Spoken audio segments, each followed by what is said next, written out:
जय हिंद साथियों। आज के इस वीडियो में हम लोग बिहार पुलिस का जो 1 अक्टूबर को पेपर हुआ था उसके प्रथम पाली का ट्रेंड एनालिसिस करेंगे। यानी कहने का अर्थ है कि जो फर्स्ट शिफ्ट में क्वेश्चन पूछा गया था वो कहाँ से पूछा गया था। और बहुत सारे कैंडिडेट कह रहे थे कि सर इसका जो लेवल है वो मॉडरेट टू हाई है, यानी टफ़ पेपर है। तो उसके बारे में भी मैं आपको बताऊंगा कि जो आपको टफ़ लग रहा है वो क्यों लग रहा है। और जैसा कि आपको पता ही है कि जो 1 अक्टूबर की दोनों पालियों का पेपर है वो पेपर लीक होने के कारण आयोग द्वारा रद्द कर दिया गया है। और जो 7 और 15 को पेपर होने वाला था उसको भी स्थगित कर दिया गया है। यानी इन तीनों दिनों का जो पेपर है बाबू आपको फिर होगी। इसके लिए आपको आयोग द्वारा डेट निर्धारित की जाएगी और आपको बताया जाएगा। हालांकि अभी कोई निर्धारित डेट नहीं है, अभी कोई आपको कंफर्म डेट नहीं है एग्ज़ाम का। जो भी मार्केट में आपको पीडीएफ मिल रहा है वो सब फेक है, एडिट है। कोई अभी आपको डेट नहीं है एग्ज़ाम का, ठीक ना। हालांकि मैं आपको टेलीग्राम चैनल पे बताया भी हूँ। अब हर चीज़ पे वीडियो बनाना मुझे सही नहीं लगता है और आपको पता ही है कि खुद आदमी जॉब में है, 8 से 10 घंटे की फिक्स ड्यूटी रहती है, तो बार बार हर चीज़ पे वीडियो बनाना मुझे सही भी नहीं लगता है।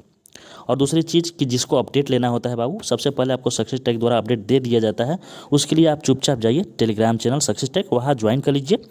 और कमेंट सेक्शन भी वहाँ मैंने खुला ही रखा है, तो जो भी डाउट रहता है वहाँ मैं आपको रिप्लाई भी कर देता हूँ, जवाब भी देता हूँ, ठीक ना। तो आई होप आप इस बात को समझ रहे होंगे। तो जैसा ही कोई ऑफिशियली डेट आएगा या फिर मुझे जानकारी मिलेगा, सूचना मिलेगा, मैं आपको ज़रूर बताऊंगा। उसके लिए आपको परेशान नहीं होना है, बस आप बचे हुए समय में क्या करना है, कैसे पढ़ना है। इसलिए कि पेपर का जो लेवल है यही रहेगा। आगे जब भी पेपर होगा, 20 दिन बाद हो, 1 महीना बाद हो, 1.5 महीना बाद हो, जब भी पेपर होगा लेवल यही रहने वाला है।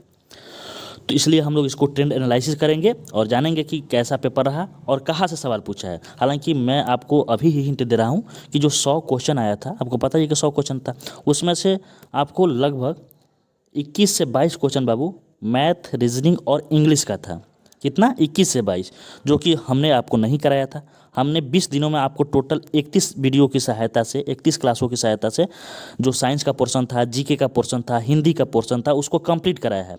और आपको विश्वास नहीं होगा, मैं आपको कुछ प्रूफ भी दिखाऊंगा कि इन 78 सवालों में हमारे क्लास से डायरेक्ट आपको बाबू 45 से 47 सवाल आए हैं। तो आप समझ सकते हैं कि 78 में 45 से 47 आपको 50% से भी ज़्यादा हो गया। तो अगर आपको 30 वीडियो से 50% से ज़्यादा आपको क्वेश्चन लड़ रहा है तो इससे बेटर कहीं हो ही नहीं सकता। हालांकि प्रूफ मैं दिखाऊंगा, थोड़ा सा इंट्रोडक्शन में समय लग रहा है, मैं आपको समझाने का कोशिश कर रहा हूँ, उसको समझिए। तो जो है 50% से ज़्यादा है। और मैंने मैथ, रीजनिंग भी नहीं बताई थी, इंग्लिश भी नहीं बताया था। तो अगर उसको बता दिया होता तो आपका जो है मार्क्स 60 प्लस आता। और जिस लेवल का पेपर था जनरल का, अगर बात की जाए कट ऑफ, तो अगर लीक नहीं हुआ होता पेपर तो 60 से 65 ही कट ऑफ जाता। 60 से 65 से ज़्यादा आपको बाबू कट ऑफ नहीं जाता। 1 लाख रिजल्ट देना था, 1 लाख प्लस रिजल्ट देना था। 5 गुना रिजल्ट होता ही, आपको पता ही है। तो चलिए मैं आपको पेपर पर ले चलता हूँ, वहाँ से कुछ प्रूफ भी दिखाऊंगा। देखिए बाबू, ये आपको स्क्रीन पर दिखाई दे रहा होगा, ये पेपर लड़कों द्वारा मुझे भेजा गया है। ये फर्स्ट शिफ्ट का पेपर है। तो यहाँ मैं आपको बेसिकली बताऊंगा कि कौन सा पोर्शन स्टैटिक जीके में है, इसलिए कि जो आपको हार्ड लग रहा है वो स्टैटिक जीके है। और हम लोगों ने स्टैटिक जीके का सिर्फ एक वीडियो कवर किया था। स्टैटिक जीके का लगभग जितने भी इंपॉर्टेंट टॉपिक थे उसको हमने एक वीडियो में कवर किया है। और कुछ बाबू ऐसे प्रश्न होते हैं परीक्षा में, आपको लगभग 5 से 6 क्वेश्चन ऐसे मिलेंगे जो कि बहुत ही रिलेवेंट होते हैं, यानी वो उसको आप कहीं पढ़े नहीं होंगे, तो उसको आपको इग्नोर ही करना होता है, उसको कोई भी नहीं पढ़ता रहता है, ठीक ना। जैसे मैं आपको बताऊंगा। तो देखिए, जैसे पहला सवाल है कि मैराथन दौड़ की आधिकारिक दूरी क्या है। तो बाबू इसका अगर राइट आंसर का बात किया जाए तो इसका राइट आंसर तो ऑप्शन नंबर बी हो जाएगा, 26 मील और 385 गज। तो ये स्टैटिक जीके में आ जाएगा। और जो स्पोर्ट्स में मैंने आपको बताया था, जैसे कि खेल खिलाड़ियों के बारे में बताया था, कितने खिलाड़ी आपको किस खेल में होते हैं, अवार्ड्स के भी बताया था, ट्रॉफियाँ भी बताया था ना, ये जो चीज़ें होती हैं। तो ये स्टैटिक जीके में आ गया। दूसरा सवाल जो देखिए बाबू, ये रिलेवेंट हो गया। जैसे कि एरिट्रिया के बारे में पूछ रहा है कि जो 182वां सदस्य है आपका यूएनओ का, वो किस महादेश में स्थित है।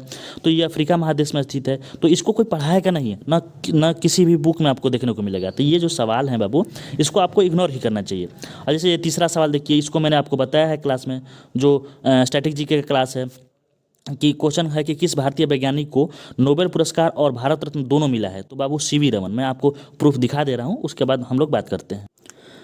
देखिए, आपको स्क्रीन पर दिखाई दे रहा होगा, ये क्लास 29वां है जिसमें हम लोगों ने कवर किया था आपको स्टैटिक जीके का पोर्शन। तो देखिए यहाँ पे आपको दिखाई दे रहा हो कि भौतिक विज्ञान के संबंध में सीवी रमन को किस वर्ष नोबेल पुरस्कार मिला था। तो बाबू 1930 में, यानी 1930 में मैंने बता दिया कि फिजिक्स के क्षेत्र में सीवी रमन को नोबेल पुरस्कार मिला था। उसके आगे ही मैंने इसी अगले पेज में पीडीएफ में मैं आपको यह बताया हूँ, यहाँ देख लीजिए बाबू कि सर्वप्रथम 1954 में भारत रत्न से पुरस्कृत किसको किया गया था। तो सी राजगोपालाचारी, एस राधाकृष्णन और सीवी रमन। तो यहाँ देख लीजिए, यहाँ भी सीवी रमन है, यानी मैंने आपको बताया है कि भारत रत्न सीवी रमन को मिला है और नोबेल पुरस्कार भी मिला है। यही आपको परीक्षा में पूछ ही रहा है। चलिए अब हम लोग क्वेश्चन पे आते हैं। देखिए यही ना पूछ रहा है कि किस भारतीय वैज्ञानिक को आपको नोबेल पुरस्कार और भारत रत्न दोनों मिला है। तो डॉक्टर सीवी रमन को मिला है। तो जो चीज़ें मैं बताया हूँ बाबू, बहुत सी चीज़ें मैं आपको डिस्क्रिप्टिव वे में पढ़ाया हूँ, अपने नोट से भी पढ़ाया हूँ। तो वहाँ से 44 से 47 सवाल आना छोटी बात नहीं है भाई, समझें। और 30 ही क्लास में कराया हूँ और सभी क्लासों का ड्यूरेशन 35 मिनट 40 मिनट आपको यही रहा है। 50 क्लास, अब 100 क्लास नहीं कराया हूँ। तो रिजल्ट निकालने के लिए आपको बहुत ही तगड़ा कंटेंट था मेरा। यहाँ देखिए ये सवाल है कि निम्नलिखित में से किस महाद्वीप को विषमताओं का महाद्वीप कहा जाता है, यानी चौथा सवाल है।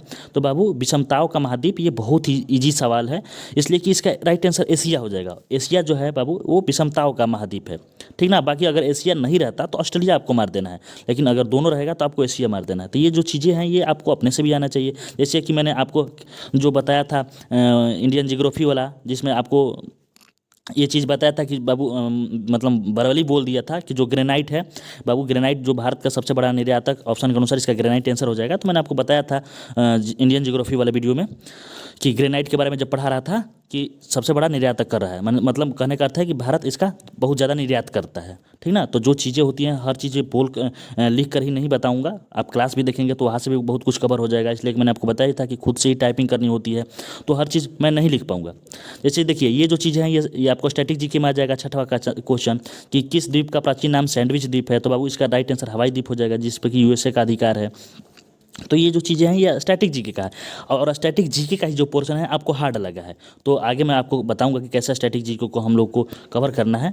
बाकी 17वां क्वेश्चन देख लीजिए कि कौन सा एकमात्र महाद्वीप है जिससे होकर कर्क रेखा, भूमध्य रेखा और मकर रेखा गुजरती है। तो इसको भी मैंने आपको कवर कराया है, जाकर वर्ल्ड जियोग्राफी का सेकंड पार्ट देखिए और सबसे लास्ट में देखिए जिसमें मैंने आपको बताया कि जो अफ्रीका है उससे तीनों रेखा होकर गुजरती है, यानी कर्क रेखा भी, भूमध्य रेखा भी और आपको मकर रेखा भी। उसका मैंने देश भी बताया, सबका देश भी बताया कि कर्क रेखा पर बाबू कितने देश हैं, भूमध्य रेखा पर कितने देश हैं, मकर रेखा पर कितने देश हैं। उसके बाद ये देखिए, इसको नहीं बताया है मैंने बाबू, इसको नहीं बताया है। ये अगला सवाल मैंने नहीं बताया। कौन सा सवाल है जी? एकदम लगातार सवाल है, ये 11वां सवाल है। इसको नहीं बताया है कि उगते सूरज का भूमि आपको बाबू जापान का कहा जाता है और वज्र को भूमि आपको भूटान का कहा जाता है। ये दोनों आपको बताया है, ये दोनों बताया है। तो जब ये दोनों बताया है तो यही से आपको मिला लेना चाहिए। अगर मान लीजिए 2 बताया, यही आपको याद है, तो एक आपको 3 देखिए, एक का 3 किस में है, तो एक का 3 इन दोनों में है। उसके बाद वज्र की भूमि यानी डी का आपको 4 होना चाहिए, सॉरी 5 होना चाहिए, तो डी का 5 इसमें है बाबू, इसका राइट आंसर डी हो जाएगा। तो देख लीजिए ये जो चीज़ें हैं, और 1000 जिलों का भूमि फिनलैंड को कहा जाता है, मध्यरात्रि की भूमि आपको नॉर्वे का कहा जाता है। तो यहाँ से आप कोरिलेट करके याद कर सकते हैं, बना सकते हैं क्वेश्चन, ऐसा बात नहीं है। ये भी मैंने आपको बताया है, ये आपको जो अनुच्छेद वाला वीडियो है उसी में बताया था कि बाबू भारत का जो संविधान है कैसे वर्णित करता है, तो राज्यों का संघ जैसा, यानी अनुच्छेद 1वें में लिखा है। ये सारे अनुच्छेद मैंने आपको याद कराया है, तो आप काउंट करते रहिए ना। सारा चीज़ों तो मैंने आपको बताया ही है, कोई चीज़ छोड़ा है। सूचना का अधिकार भी आपको बताया है, जो अब अनुच्छेद 19 के 1 बताया था, उसमें बताया था कि सूचना का जो अधिकार है वो आपको कितना हो जाएगा, 15 जून 2005, 15 जून 2005 में इसको बाबू अधिनियमित किया गया था। किस वर्ष लागू किया गया था, यही पूछ रहा है। ये चीज़ें बताया है। उसके बाद ये नहीं चीज़ बताया है मैंने बाबू, आम चुनाव के बाद प्रोटेम स्पीकर कौन होते हैं बाबू, तो भारत के राष्ट्रपति द्वारा नियुक्त किए जाते हैं। इसका भी प्रूफ दिखा दूँ, रुकिए थोड़ा ढूंढना पड़ेगा, दिखा दे रहा हूँ। यहाँ देखिए ये कौन सा क्लास है बाबू, देख लीजिएगा पीडीएफ में है, क्लास 6 है। देखिए क्लास 6 में मैंने आपको यहाँ स्पष्ट रूप से दिखाई दे रहा होगा कि प्रोटेम स्पीकर की नियुक्ति कौन करता है, राष्ट्रपति, और नए सदस्यों को शपथ कौन दिलाता है, तो प्रोटेम स्पीकर। ये बताया नहीं हूँ, अब एक एक चीज़ कितना दिखाऊँ आपको। हालांकि मुझे बार बार प्रूफ दिखाने का मतलब नए लड़कों के लिए है, बाकी जो पढ़ा होगा वो मार कर ही आए होंगे। जैसे ये देखिए, भारत के संविधान का विचार किसने दिया था, तो बाबू एम एन राय, इसको भी मैंने बताया है।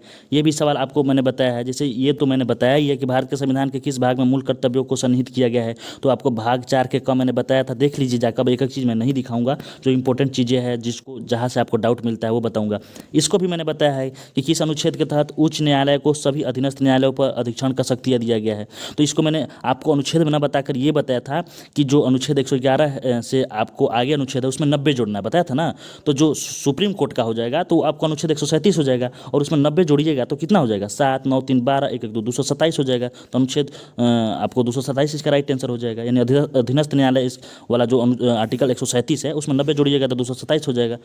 तो जो चीज़ें हैं आप क्लास करेंगे तब ना, डायरेक्ट पीडीएफ में ढूंढ रहे हैं तो पीडीएफ में हर चीज़ नहीं ना आदमी बता सकता है, हर चीज़ नहीं लिख पाएगा। जैसे ये चीज़ देखिए, इसको मैंने नहीं बताया है कि राज्यसभा के सदस्यों का चुनाव बाबू आपको विधानसभा के निर्वाचित सदस्य करते हैं। इसको भी मैं दिखा दूँ, एक सेकंड, इसको भी दिखाने का कोशिश कर रहा हूँ। देख लीजिए, यही वही क्लास है। कौन है बाबू, कौन सा क्लास हुआ है, देख लेते हैं एक बार ट्राई करके। क्लास 6वां है, ठीक ना। जैसे साफ साफ दिखाई दे रहा है कि राज्यसभा के लिए प्रत्येक राज्य के प्रतिनिधियों का निर्वाचन कौन करता है, तो विधानसभा के निर्वाचित सदस्य। देख लीजिए, ये साफ साफ अपनी बड़े बड़े आंख फाड़ कर देख लीजिए, सब कराया हुआ क्लास से क्वेश्चन है, ठीक ना। और सबका प्रूफ अभी पीडीएफ के रूप में भी टेलीग्राम चैनल पर है और वीडियो के रूप में यूट्यूब चैनल पर भी है। तो यही सवाल था आपको, राज्यसभा के सदस्यों का चुनाव किसके द्वारा किया जाता है, तो विधानसभा के निर्वाचित सदस्यों द्वारा। उसके बाद ये देख लीजिए कि भारत में किसी भी मामले को कहीं भी स्थानांतरित करने का अधिकार किसके पास है, तो ये आपको सिंपल सा सवाल है, सर्वोच्च न्यायालय यानी सुप्रीम कोर्ट, तो ये आपको आना ही चाहिए। चलिए आगे सवाल है, देख लीजिए, ये स्थानीय सरकार का अवगुण क्या है बाबू। तो स्थानीय सरकार का अवगुण की बात की जाए तो मैं 1-2 अवगुण आपको बताया था। ग्राम सभा के चुनाव नियमित रूप से नहीं होता है, ये अवगुण है ही। कई राज्य सरकारों ने महत्वपूर्ण शक्ति स्थानीय सरकार को स्थानांतरित कर दिया नहीं किया है, ये भी सही है। स्थानीय सरकार के पास पर्याप्त संसाधनों की कमी थी, ये मैंने आपको बताया था। बाकी यहाँ पे अगर आप थोड़ा सा नॉलेज होगा आपको स्थानीय सरकार के बारे में, आप मतलब गांव समाज में रहते होंगे तो आप इसको राइट आंसर मार देंगे, ठीक ना। बाकी देख लीजिए, समग्र आपूर्ति की तुलना में कुल मांग में अत्यधिक वृद्धि के परिणाम स्वरूप कीमतों के समान स्तर में लगातार वृद्धि को क्या कहा जाता है, तो बबुआ ये मैंने बताया था आपको, डिमांड पुल इन्फ्लेशन, मांग जन मुद्रास्फीति। अब इकोनॉमिक्स वाला देखना पड़ेगा, इकोनॉमिक्स वाला क्लास 10 में मैं आपको दिखा दे रहा हूँ, रुकिए। क्लास 10वां हम लोग देख लेते हैं इसका पीडीएफ के रूप में। इसमें कुछ और भी चीज़ें हैं तो उसको यही आपको बता दूंगा, बार बार खोलना बंद करना, उसको ढूंढना थोड़ा सा अजीब टाइप का लग रहा है। देखिए, बेस रेट पे भी आपको एक सवाल है बाबू, बेस रेट पे भी मैंने आपको बताया था, बेस रेट पे, और आपको बैंक रेट पे भी एक सवाल है, आगे आएगा उसको मैं बताऊंगा आपको। देखिए बेस रेट यहाँ मैं आपको डिटेल्स में बताया हूँ, बेस रेट और बैंक रेट भी आपको बताया हूँ कि बैंक रेट, और ये जो चीज़ें होती हैं मॉनेटरी पॉलिसी के अंतर्गत आती है और ये आरबीआई द्वारा बाबू निर्धारित की जाती है। ये मैंने आपको इकोनॉमिक्स के क्लास में बहुत अच्छे तरह से बताया था। हालांकि मुद्रास्फीति मुझे बताना है जो है, देखिए मुद्रास्फीति यहाँ पर आपको साफ साफ दिखाई दे रहा, मांग प्रेरित मुद्रास्फीति, लागत प्रेरित मुद्रास्फीति, ये जो चीज़ें हैं ये मैंने आपको बताई थी। इन्फ्लेशन यहाँ पर आपको साफ साफ दिखाई दे रहा है, ठीक ना। बाकी स्टैगफ्लेशन भी ऑप्शन में है, तो स्टैगफ्लेशन को भी मैंने आपको बताया था, रिफ्लेशन को भी बताया था। तो आप क्लास देखेंगे तब ना आपको पता चलेगा। चलिए अब हम लोग क्वेश्चन पे आते हैं। अब क्वेश्चन में यही पूछ रहा है, तो अब बार बार वहाँ जाना सही नहीं है, ठीक ना। आप खुद से भी मिला लीजिए बहुत चीज़ें, वीडियो बहुत ज़्यादा लंबा हो जाएगा और मैं ये चाहता नहीं हूँ। देखिए अगला सवाल है, 22वां सवाल है कि निम्नलिखित में कौन भुगतान संतुलन के चालू खातों का हिस्सा नहीं है बाबू। तो भुगतान संतुलन जो होता है, यानी इसका इंग्लिश है बाबू आपको बैलेंस ऑफ पेमेंट, ये आगे पढ़ना है। तो ये मैंने आपको हालांकि नहीं पढ़ाया था, लेकिन इसका अगर राइट आंसर की बात की जाए तो पूंजीगत प्राप्तियाँ और भुगतान, पूंजीगत प्राप्तियाँ और जो भुगतान है बाबू, ये आपको इसका हिस्सा नहीं है। अगला सवाल का बात की जाए तो अगला सवाल है, व्यापार घाटा उस स्थिति का वर्णन करता है जहाँ, तो ये आप अपने दिमाग से भी लगा सकते हैं कि अगर कोई व्यापार कर रहा है, मान लीजिए केंद्र सरकार द्वारा ही किसी चीज़ का निर्यात किया जाता है, तो अगर घाटा कब होगा उसको, व्यापार में घाटा कब होगा, जब जो उसका निर्यात है वो आयात से कम हो जाए, तभी ना घाटा हो जाएगी। यानी वस्तुओं का जो निर्यात है वो उनके आयात से कम हो जाए, आयात मतलब आने वाला, निर्यात मतलब बेचने वाला। तो निर्यात जब कम हो जाएगा, उधर से ज़्यादा आएगा, इधर से कम बेचाएगा तो घाटा हो जाएगा। तो ये जो चीज़ें हैं ये सिंपल चीज़ें हैं, थोड़ा सा दिमाग लगाकर आप यूज कीजिएगा तो मान लीजिएगा। जैसे ये देखिए, आधार दर, यानी आधार दर मतलब बेस रेट है ना, आधार दर बेस रेट वह दर है जिसके नीचे कोई भी बैंक किसी को उधार देने की अनुमति नहीं दे सकता है। बैंकों के लिए आधार दर कौन निर्धारित करता है, तो बाबू आरबीआई निर्धारित करता है। अभी आपको मैंने प्रूफ के तौर पर दिखा दिया।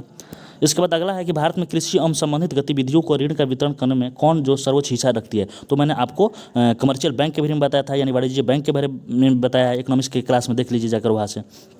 बाकी ये देखिए, भारत के सर्वप्रथम मुख्य चुनाव आयुक्त कौन है, तो सुकुमार सेन ऑप्शन सी। इसको भी मैं आपको जल्दी से प्रूफ दिखा ही दे रहा हूँ।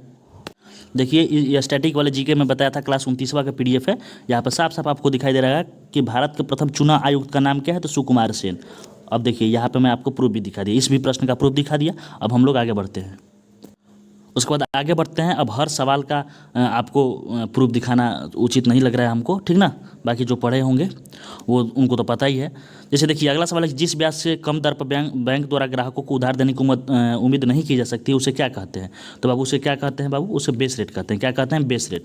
तो ये मैंने आपको इसका प्रूफ दिखाया ही है। नाबार्ड बैंक किसको पुनर्वित्त प्रदान नहीं करता है बाबू? तो आपको ये निर्यात आयात बैंक को नहीं करता है। ये नाबार्ड वाले बैंक भी मैंने आपको ये बताया ही है, ठीक ना। उसके बाद ये देख लीजिए प्रतिकूल भुगतान संतुलन की समस्या कब उत्पन्न होती है? तो जब बाबू आयात जो है निर्यात से अधिक हो जाता है तब आपको भुगतान संतुलन की समस्या, प्रतिकूल भुगतान संतुलन की आपको ये उत्पन्न होता है। उसके बाद अगला सवाल है, ये मैथ वाला सवाल है। तो मैथ रीजनिंग मैंने आपको नहीं बताया था, हालांकि ये देख लीजिए। चलिए आगे बढ़ते हैं। आगे देखिए प्रश्न अब मैथ का आ गया, हालांकि मैथ रीजनिंग और जो इंग्लिश है हमने नहीं कराया था, फिर भी कुछ सवाल है जो उसको देख लेते हैं। मैथ और जो इंग्लिश है, रीजनिंग है, ये बहुत ही लो लेवल का पूछा गया है, ठीक ना। अगर आप पढ़े होंगे पहले से कहीं से तो आप आराम से बना देंगे। जैसे देखिए यहाँ क्वेश्चन पूछ रहा है कि सेना का एक जो जनरल है वो 36,562 सैनिकों में से एक संपूर्ण वर्ग बनाना चाहता है। व्यवस्था के बाद कुछ सिपाही बच जाते हैं तो कितने सैनिक बचे थे? तो इसको सिंपल से हम लोग को वर्गमूल निकाल देना है। जैसे 36,562 हो गया तो इसका वर्गमूल निकालने के बाद जितना शेष बच जाएगा वही आपका इसका राइट आंसर हो जाएगा। तो अगर इसको निकालेंगे तो कितना आ जाएगा? 1 एकम 1, तो ये हो जाएगा 2 और 1 1 यहाँ 2 हो जाएगा। उसके बाद ये 65 उतर जाएगा। उसके बाद यहाँ से 9 से अगर करेंगे तो 9 9 81, 9 2 18 8 26, तो ये हो जाएगा बाबू 4, ये आपको कट जाएगा, ये हो जाएगा 38, ठीक ना। और ये 62 आपको उतर जाएगा। अगर इसको हल करेंगे तो ये कितना बार में कटेगा? हमको एक बार में यहाँ काटना है, तो 381 हो जाएगा। तो 381 अगर इसको घटाइएगा तो 2 में से गया 1, 16 में से 8, यानी इसका राइट आंसर 81 आ जाएगा, ठीक ना। तो ये बहुत ईजी सवाल है, ये सब चीज़ ऑप्शन नंबर से इसका राइट आंसर हो जाएगा। उसके बाद देख लीजिए एक तीसरा सवाल है जो है ये आपको एपीजीपी का है। तो यहाँ से आप पहले देख लीजिए जो है जैसे 10वां पद 20 है तो 10वां पद का हो जाएगा, आपको जब पता ही है अगर पढ़े होंगे तो a + 19d हो जाएगा, यानी a + 19d बराबर 20 दिया है। तो d यहाँ से अगर आप निकालेंगे तो a - b - a निकालेंगे तो d बराबर -b हो जाएगा। तो इसको हल करेंगे तो आराम से आपका आंसर आ जाएगा, ठीक ना। हालांकि मैंने हल किया था तो 29 - 1 आई होप आया था। उसके बाद देख लीजिए यहाँ भी बहुत ही ईजी है, ये आपको द्विघात समीकरण है। अगर इसको हल कीजिएगा तो आपको 6x² - 4x + 3x -2 यही हो जाएगा। उसके बाद यहाँ से आप 2x कॉमन ले लीजिए तो आपको 3x - 2 हो जाएगा। आप प्लस यहाँ 1 कॉमन लीजिएगा तो 3x - 2 हो जाएगा। तो यहाँ से आप इसको हल कर लीजिएगा तो आई होप मुझे लग रहा है कि ये आंसर आएगा, ठीक।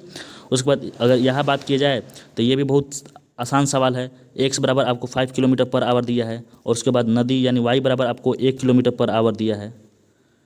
और वही आपको पूछ रहा है डिस्टेंस की, आपको यहाँ डिस्टेंस पूछ रहा है कि टोटल डिस्टेंस कितना हो जाएगा। तो डिस्टेंस आपको हो जाएगा 5 1 6 आप प्लस 5 में से 4 गया। उसके बाद 75 मिनट को अगर आप बदलेंगे घंटा में तो 1 प्लस हो जाएगा आपको 15/60 यानी 1/4 यानी 5/4 ही हो जाएगा। यहाँ से आपको निकाल देना है डी का मान, आराम से आंसर निकल जाएगा। तो ये चीज़ें जो है बाबू ये बहुत ईजी है। यहाँ देख लीजिए औसत चाल पूछ रहा है तो औसत चाल आपको कुल दूरी आपको दिया ही है 7 किलोमीटर की 4 क्रमिक दूरी यानी टोटल 28 किलोमीटर हो गया। और उसके बाद यहाँ से टोटल समय निकाल दीजिए, समय निकाल दीजिए। तो पारी आप इसमें भागा करके समय निकाल सकते हैं। यहाँ से इसका आंसर अगर बात की जाए तो इसका राइट आंसर 20 किलोमीटर प्रति घंटा हो जाएगा।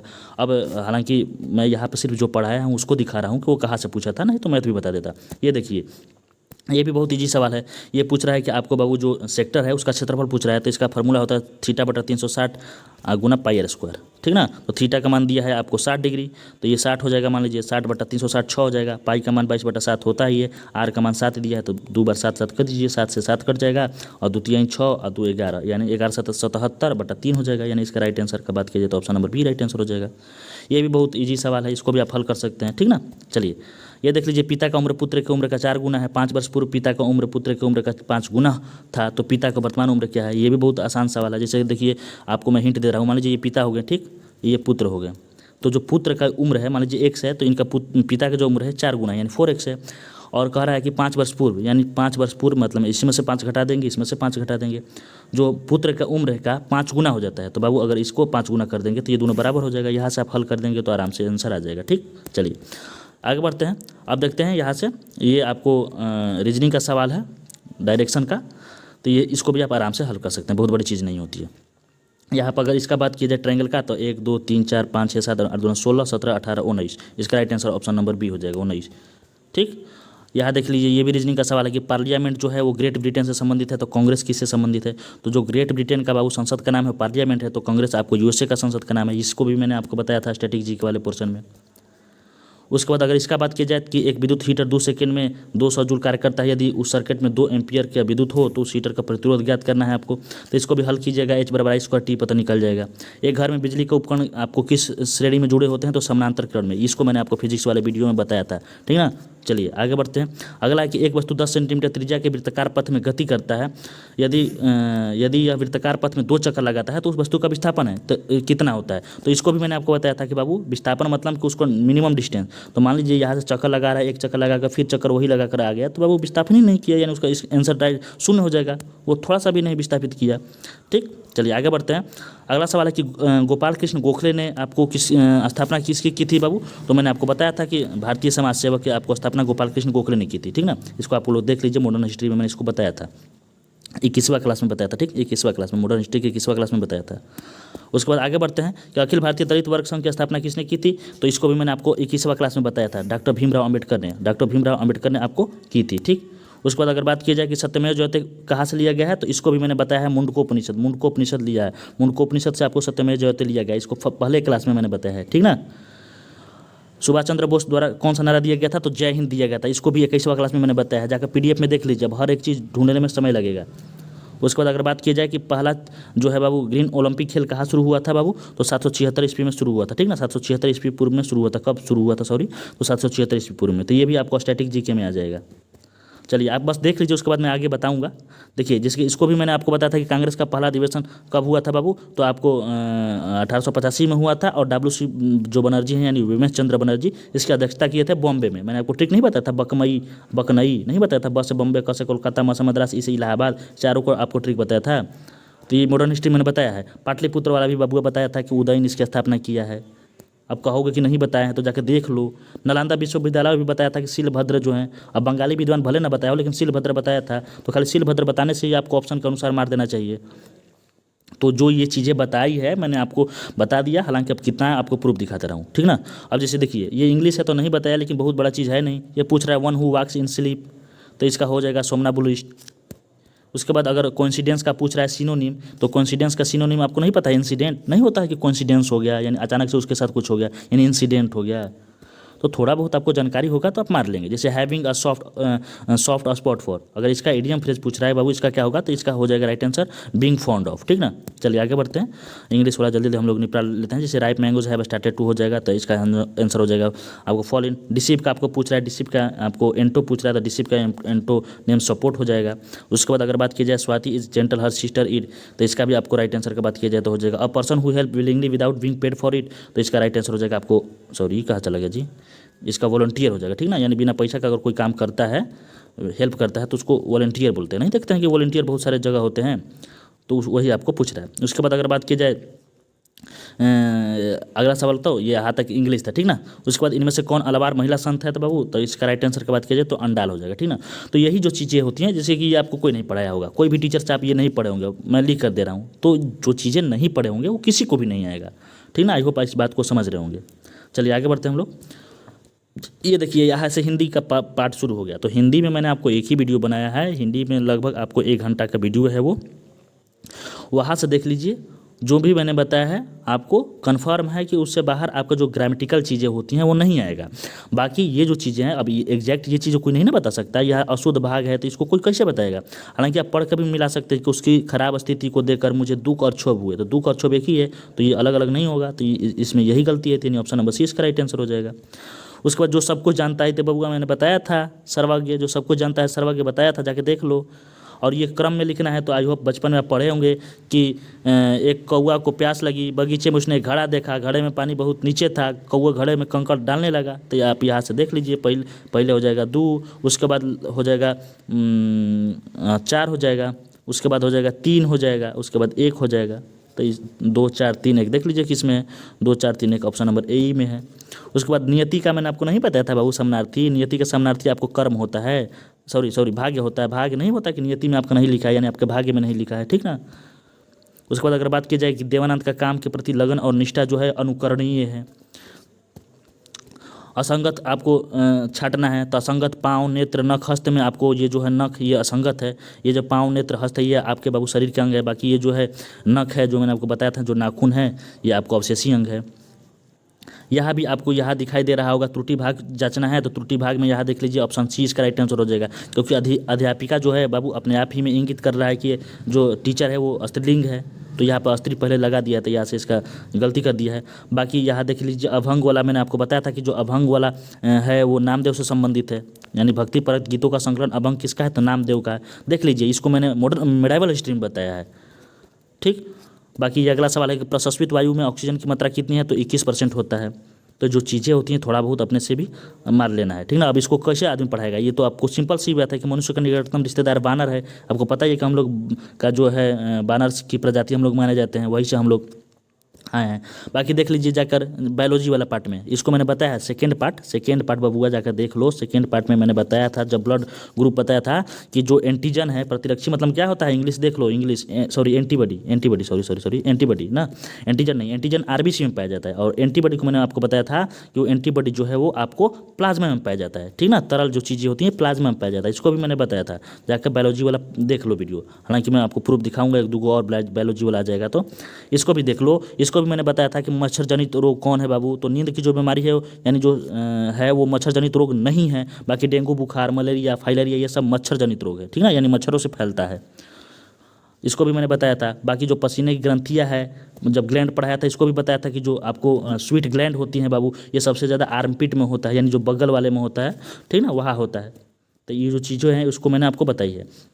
बाकी कोशिका को तीक्ष्णता को कौन बनाए रखता है, तो वैक्यूल्स के बारे में बताया था। हालांकि ये सवाल नहीं बताया था, लेकिन वैक्यूल्स के बारे में बताया था।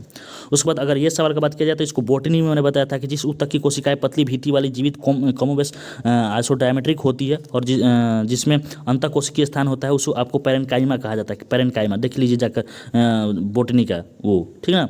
अब देखिए ये सवाल आपको भारी लग रहा होगा, इसको भी मैंने बताया था कि इसमें से पूछ रहा है कि सही कथन का चयन करें। तो ऑप्शन नंबर सी में साफ लिखा है कि क्लोरोप्लास्ट केवल पादप कोशिकाएं में पाया जाता है, लेकिन जंतु कोशिकाओं में नहीं। इसको मैं प्रूफ दिखा ही दे रहा हूँ, ठीक ना।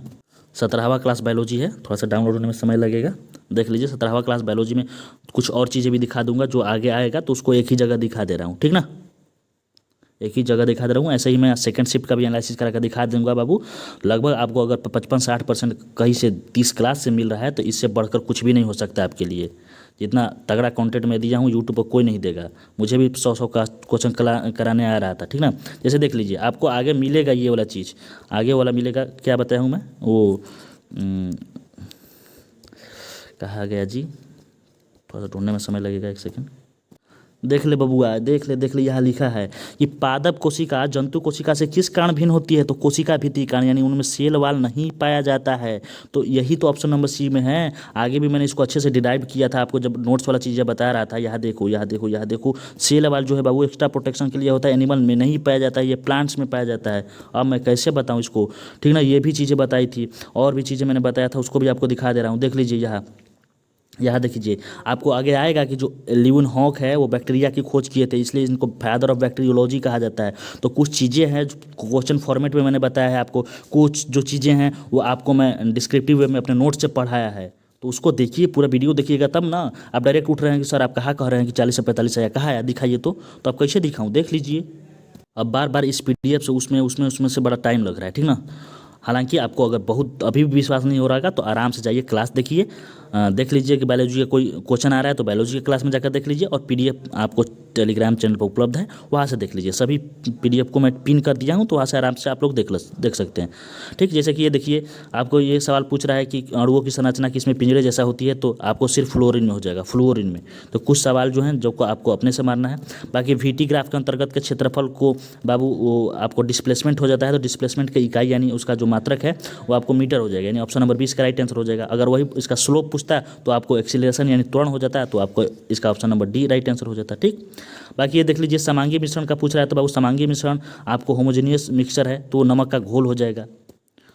उसके बाद अगला बात की जाए प्लास्टर ऑफ पेरिस का, तो प्लास्टर ऑफ पेरिस मैंने आपको बताया था केमिस्ट्री वाला वीडियो में, इसमें दूसरा हाइड्रेट बना लेता है जल योजन के फलस्वरूप, यानी ऑप्शन नंबर 30 का राइट आंसर हो जाएगा। उसके बाद परमाणु रिएक्टर के मंदक के रूप में नहीं बताया है जी कि भारी पानी और ग्रेफाइट का भी प्रयोग होता है, पैराफिन खाली नहीं बताया है। तो जब इसमें देख लीजिए कि 2 ऑप्शन आ रहा है और इनमें से सभी है, तो इनमें से सभी आपको आंसर डायरेक्ट मार देना था। पैराफिन हालांकि नहीं बताया था, लेकिन ग्रेफाइट और भारी पानी यानी D2 आपको बताया था। उसके बाद अगर अगला सवाल की बात की जाए तो देख लीजिए ऑक्सीडाइजिंग एजेंट के बारे में मैंने आपको बताया था। हालांकि ये समीकरण इतना बड़ा मैंने नहीं बताया था, छोटा सा आपको लेकर बताया था, दिखा ही दे रहा हूँ केमिस्ट्री में, ठीक ना, केमिस्ट्री में आपको दिखा दे रहा हूँ। केमिस्ट्री 15वां क्लास है बाबू, ठीक ना। तो कुछ प्रूफ मैं आपको दिखा दे रहा हूँ जो जेन्युइन प्रूफ है, जो आपको सवाल जो हार्ड लगा है, जैसे ये हार्ड लगा होगा, उसके बाद और जो इजी सवाल है, जैसे कि कुछ इजी सवाल है जो कि आपको आराम से मिल जाएगा पीडीएफ में, तो जाकर वहाँ से ढूंढ सकते हैं, ठीक ना। आई होप आप मेरी बातों को समझ रहे होंगे। वीडियो बहुत लंबा ना हो इस वजह से सब चीज़ प्रूफ नहीं दिखा रहा हूँ। हालांकि जो पढ़े होंगे उनको तो प्रूफ की ज़रूरत ही नहीं है, वो गर्दा उड़ा कर आए होंगे। अगर पेपर लीक नहीं हुआ होता बाबू, तो जो हमारे क्लास से पढ़ा है, जो 300 वीडियो देखा है, 3100 वीडियो देखा है, उसका रिजल्ट आराम से बाबू हो गया होता, ठीक, कोई दिक्कत नहीं होता। बाकी देख लीजिए, जो चीज़ें मैं आपको दिखाने की कोशिश कर रहा हूँ वो चीज़ें कहाँ गई जी, वो कहाँ गई, इसको देखिए आगे आपको आएगा, रावत भट्टा आएगा, देखिए रावत भट्टा आएगा, रावत भट्टा इसमें आपको परमाणु संयंत्र जो रावत भट्टा है मैंने आपको पढ़ाया है वो आएगा, ठीक ना। कहा गया जी, क्या कह रहे थे, ऑक्सीडाइजिंग एजेंट ना, कहा गया, इसमें ढूंढना पड़ेगा, आप ढूंढ लीजिएगा, ठीक ना, समय बहुत ज़्यादा लग जा रहा है, अभी मुझे और भी काम है। देखिए आर्सेनिक के बारे में भी यही होगा, इसी आपको पीडीएफ में आर्सेनिक के बारे में भी होगा। आगे सवाल आएगा आपको कि कौन सा इनमें से आपको उपधातु है, तो उपधातु आर्सेनिक है, मैंने आपको बताया था, इसी सभी वीडियो में कहीं आपको आर्सेनिक बताया था, ठीक ना। हाँ, तो इसका राइट आंसर का बात की जाए तो ऑप्शन नंबर ए हो जाएगा, ठीक ना। अब हम लोग जल्दी जल्दी आगे बढ़ते हैं। देखिए अगला ही सवाल है, उपधातु कौन है, तो सोडियम, लोहा, तांबा, ये आपको धातु में आ जाएगा, और जो बाबू ये है उपधातु आर्सेनिक हो जाएगा, ठीक। आगे बात करते हैं कि नोवेल्टी ओल्डनेस से संबंधित है, तो जो न्यूनेस है बाबू वो डिस्कवरी से संबंधित है, क्या से, डिस्कवरी से, यानी जो नई नई चीज़ों का खोज होता है, और जो नोवेल्टी है वो पुराना हो जाता है, ठीक। उसके बाद अगर ये बात की जाए तो ये सवाल हम लोग का आया ही है, फिर से पीडीएफ में ऐड हो गया है। राष्ट्रीय महिला आयोग की स्थापना पूछ रहा है, तो ये 1992 में हो जाएगा। उसके बाद अगर बात की जाए ये आपको करंट अफेयर्स है बाबू, तो ये करंट अफेयर्स हालांकि मैंने नहीं बताया था, इसका आंसर ऑप्शन नंबर ए हो जाएगा। ये भी करंट अफेयर्स है कि ये पूछ रहा है कि बजट 2023 से 24 में 2 सालों के लिए 7.5% निश्चित ब्याज दर वाली महिलाओं के लिए नई बचत योजना शुरू की गई है। इस योजना का नाम क्या है, तो महिला समान बचत प्रमाण पत्र, इसका राइट आंसर हो जाएगा। उसके बाद अगर इसका बात की जाए तो ये भी करंट अफेयर्स है, तो करंट अफेयर्स का हालांकि मैं इंपॉर्टेंट वीडियो बनाया था, तो कुछ थोड़ा सा ये रिलेवेंट पूछ दिया है। रेडियो प्लेटफॉर्म के नाम बारे में पूछ रहा है आर्टिफिशियल इंटेलिजेंस द्वारा, तो इसका right answer option number C हो जाएगा, ठीक ना। उसके बाद अगर बात की जाए तो इसको मैंने बाबू बताया था, याद करो, मैंने बताया था कि खेलों में उत्कृष्टता के लिए कौन सा पुरस्कार दिया जाता है, तो अर्जुन पुरस्कार। अगर आपको याद होगा तो कमेंट में बताना है कि कितने साल में मतलब अर्जुन पुरस्कार शुरू किया गया था, ठीक ना, किस वर्ष शुरू किया गया था, सॉरी, ठीक, अर्जुन पुरस्कार देना किस वर्ष शुरू किया गया था। अगर इसका बात किया जाए बाबू तो किस ओलंपिक खेल में मशाल रिले की प्रक्रिया शुरुआत हुई, तो 1936 में बर्लिन से शुरुआत हुई थी, ये भी स्टैटिक जीके का पोर्शन है। उसके बाद अगर इसका बात किया जाए एलआईसी वाला, कि एलआईसी ने नए ग्राहकों, एजेंट एवं जो मीडिएटर हैं इनके लिए नए ऐप का लॉन्च किया, उसका नाम क्या है, तो आनंद नाम है, ठीक ना, आनंद नाम है, आनंद नाम है। रावत भट्टा देख लीजिए, रावत भट्टा राजस्थान, ये भी, इसको भी मैंने बताया केमिस्ट्री में, हालांकि इसको बताया है। उसके बाद अगर इसको बात की जाए तो इसको करंट अफेयर्स में बताया था, रेड फ्लैग नहीं बताया था ठीक से, कि भारत और अमेरिका हमेशा मतलब खूनी खेल खेलता है, सबको मतलब पीछे से वार करवाता है, झगड़ा करवाता है सभी देशों में, तो रेड से खून लाल ही होता है, और अमेरिका से आपको अमेरिका याद कर लेना है, ऑप्शन नंबर सी। ये आपको करंट अफेयर्स हो जाएगा कि किस भारतीय महिला मुक्केबाज ने महिला विश्व बॉक्सिंग चैंपियनशिप 2023 में स्वर्ण पदक जीता था, तो ऑप्शन के अनुसार आपको हो जाएगा निकहित जरीन, यानी ऑप्शन नंबर 20 का राइट आंसर हो जाएगा, ठीक ना। आगे बढ़ते हैं, लास्ट सवाल देख लीजिए कि बैक्टीरिया खोज सबसे पहले किसने की थी, तो एवी ल्यूवेनहॉक, मैंने अभी आपको बताया था कि फादर ऑफ बैक्टीरियोलॉजी इनको बोला जाता है। तो आई होप आप इस बात को समझे होंगे। मैक्सिमम मैं आपको प्रूफ दिखाने का कोशिश किया, हालांकि कुछ और भी क्वेश्चन नहीं है इस पीडीएफ में, जो लड़के भेजे हैं वही मैंने आपको कराया, हो सकता है 5 से 6 सवाल नहीं है इस पीडीएफ में, बीच बीच में से कट गए होंगे, तो वो भी अगर आपको बात की जाए, अगर वहाँ से history, polity, geography, economics, science का भी जो पोर्सन होगा वो हमारे ही क्लास से आया होगा, ये चीज़ की गारंटी मैं आपको लेता हूँ, क्योंकि जो मैंने बताया था बाबू वो तगड़ा कॉन्टेंट था, ठीक ना। आपको कैसे टफ लगा है ये मैं बता रहा हूँ, वो लगा है आपको स्टैटिक जीके का पोर्शन, स्टैटिक जीके का, और कुछ जो रिलेवेंट क्वेश्चन है, जैसे कि 5 से 6 क्वेश्चन जो रिलेवेंट है वो टफ लगा है। तो बबुआ मेरे क्लास से मान लीजिए कि 45, सबसे कम लेते हैं 45, जैसे कि मैं आपको 47 तक देखा हूँ, तो 45 सवाल लेते हैं। 45 सवाल अगर आप सही करके आए होंगे, सिर्फ 30 क्लास मैंने कराया था, और 5 से 6 इसको इग्नोर कीजिए, ये कोई नहीं बना पाएगा, ये सब फालतू सवाल पूछा जाता है आपको डिस्टर्ब करने के लिए। तो 45 5 50 हो गया, 50 सवाल हो गया।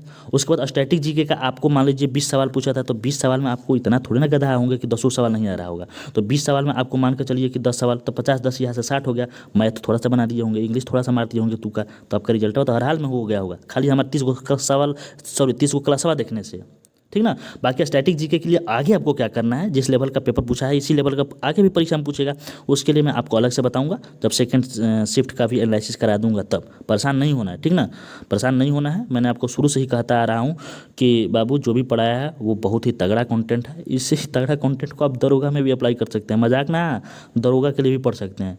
भले वहाँ बिहार पुलिस लिखा हुआ है, विश्वास नहीं हो रहा होगा तो दरोगा के प्रीवियस ईयर देख लीजिए और मिला लीजिए, वहाँ से भी आपको लगभग 45 से 50% सवाल वहाँ से डायरेक्ट आपको दिखाई देगा। ठीक, चलिए अब हम लोग सेकंड शिफ्ट का क्लास मतलब एनालिसिस अगले वीडियो में देखेंगे। तब तक के लिए जय हिंद।